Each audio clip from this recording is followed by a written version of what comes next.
We bring you inside a place where women are under siege. It's been called the most dangerous place on earth to be a woman. And it's not a distant land oceans away. It's only 2,000 miles from Texas, which is why thousands of women are fleeing to our shores to escape a machismo culture racked by gang violence. We bring you to Honduras to investigate femicide, an untold war. A small-town girl with a megawatt smile. Me siento muy feliz y orgullosa de poder compartir todo esto con ustedes. At only 19, Maria Jose Alvarado catapulted from obscurity to be crowned Miss Honduras. Me gusta mucho modelar, cantar y bailar. The first flight of her life would be to London, where she would compete for the Miss World title. But her tiara dreams were never to be. Instead, rows of weeping beauty queens sat mourning one of their own. Maria, you are and will remain a star. Just days before the competition, Maria Jose and her sister had been shot to death. Their murders, a national tragedy, turned international headline. Murders of the reigning Miss Honduras and her sister. But even their devastated mother says she knows the bitter truth. The only thing unusual about their murders was that people paid attention. Que en Honduras, nosotras mujeres no valemos nada. Honduras is a tropical land littered with churches, yet even under the ever-watchful eye of the Virgin Mary, women here are under attack. We're going on a ride-along with the Christina, which is the military police. We're getting a close-up view of the drug-fueled gang violence that has turned this country into a virtual war zone. But even the cops say women are the most disturbing casualties. His father was killed by gangs. His brother was killed at the age of 16. He himself was shot 3 times, and yet he says it's the violence against women that's out of control. There's even a term for it, femicide. And with one woman murdered every 16 hours in a nation smaller than Ohio, Honduras has one of the highest femicide rates in the world. Aquí en Honduras se lleva bastante lo que es, vaya, yo soy hombre, hago esto. It's a perfect storm of a sexist machismo culture of gangs, guns, girls, and a government unable to cope.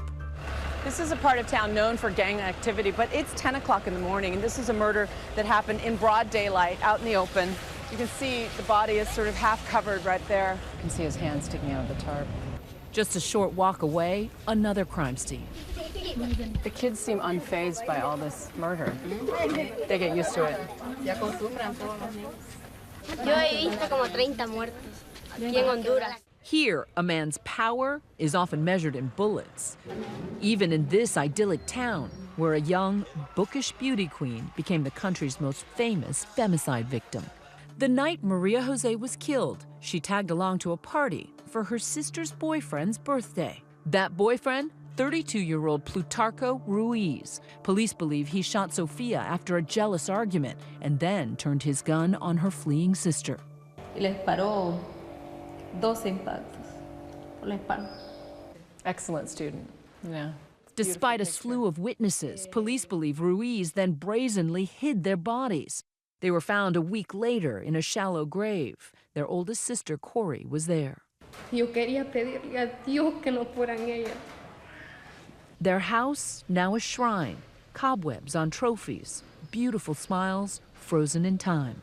Teresa says were it not for her daughter's fame, the police might not have bothered investigating at all. If she weren't a beauty queen, they wouldn't really be interested in trying to solve her murder?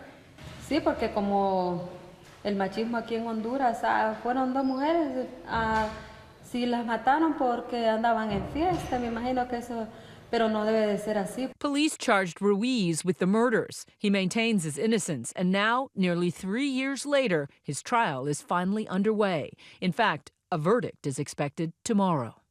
Now, Teresa and Corey are living in hiding, afraid of retaliation from the killer. They hope to get asylum in the U.S., but know their chances are slim. The unholy violence of Honduras has propelled a river of women and children towards America's southern border, part of what the UN has called an invisible refugee crisis. We are living an untold war. Nisa Medina is battling a culture where women, she says, are disposable. Says in Spanish, más besos, menos balas, which is more kisses, less bullets. Men are getting away with not just brutalizing women, but literally killing them and not getting punished. Because we all think that it's common and it's something that you can be expected of living here. The threat, too often, comes from within a woman's own home. This is Haiti Hernandez, a 30-year-old mother of 5. She lives with the horrific memories of the night her abusive husband brutally attacked her legs with a machete. Hubo uno que solo estaba pegado en una parte del cuero. The attack so savage, her husband had actually severed both her feet. And he cut you here. He cut you. A ruthless attempt, she thinks, to steal her physical independence. Do you think he went after your legs on purpose, or was he just trying to kill you? Si hubiera deseado matarme, lo hubiera hecho, pero no lo hizo. Haiti is a true survivor. Just a year later, she walks with donated prosthetics. Oh, that's great. And even plays in an all-male wheelchair basketball league. Tiempo que sigamos adelante, paremos los maltratos de los hombres. As horrifying as her story is, in a heartbreaking way, she's actually lucky. Her attacker got 15 years in prison. Despite soaring rates of femicide, rape, and domestic violence, an estimated 95% of these crimes go totally unpunished. We wanted to find out why so few women ever get justice here, so we went to the cops. Here, we run into another badly beaten woman. She's here to basically report that she got beaten up by a neighbor. Her name is Ingrid. She's 24 years old. Le pegó duro. He hit you really hard. She said he hit her 30 times with the machete, the flat half of the machete, basically whipping her with a machete. I'm so sorry. I'm so sorry. What did he say while he was attacking ¿Qué te you? dijo? Me dijo que me iba a matar y que de hoy no pasaba. He said that he was going to kill you Delante de mí. in front of your child. Most women don't have faith in the police. Ingrid is one of the brave ones. She wants a restraining order, but knows it may not help her. Do you feel like men get away with stuff like this? Attacking women? Porque también a mi tía le sucedió por maltrato, ella está muerta. Promising to keep in touch, Ingrid limps away, her fate uncertain. The restraining order is only as powerful as the police and the courts that are going to back it up. How powerful is that piece of paper in this country? How powerful is a bullet? Is a bullet more powerful than a piece of paper? Yes. We'd heard the government had formed a special headquarters for crimes against women, so we came to find out how they handle cases like Ingrid's.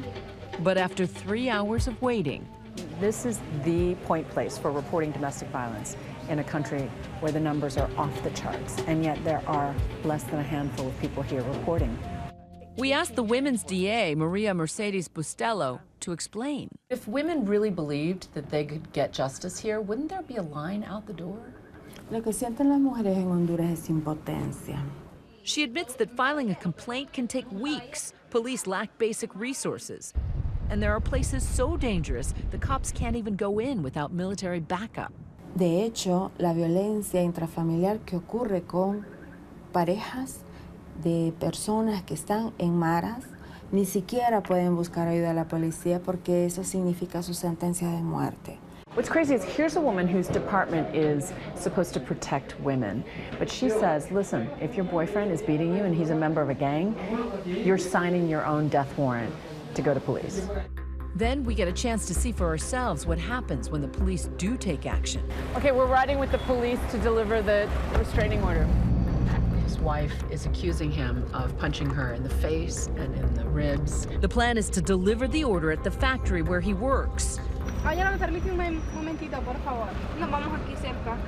But it takes us 2 hours to even find the place. The charges are serious, but the mood, surprisingly friendly. Once they return, they tell us the man who signed the order wasn't the one they were looking for. They were satisfied giving it to his brother. How did they know that the man that they were looking for wasn't there? Did they look for him? She tells us they asked for him nicely and were told he wasn't around. They told you he wasn't there, so you believe them? Okay. Watching this unfold, it becomes clear to me why so many women feel helpless here. When we come back, has Ingrid's restraining order done her any good? And the youngest victims of the untold war. Then, a growing movement, the women fighting back.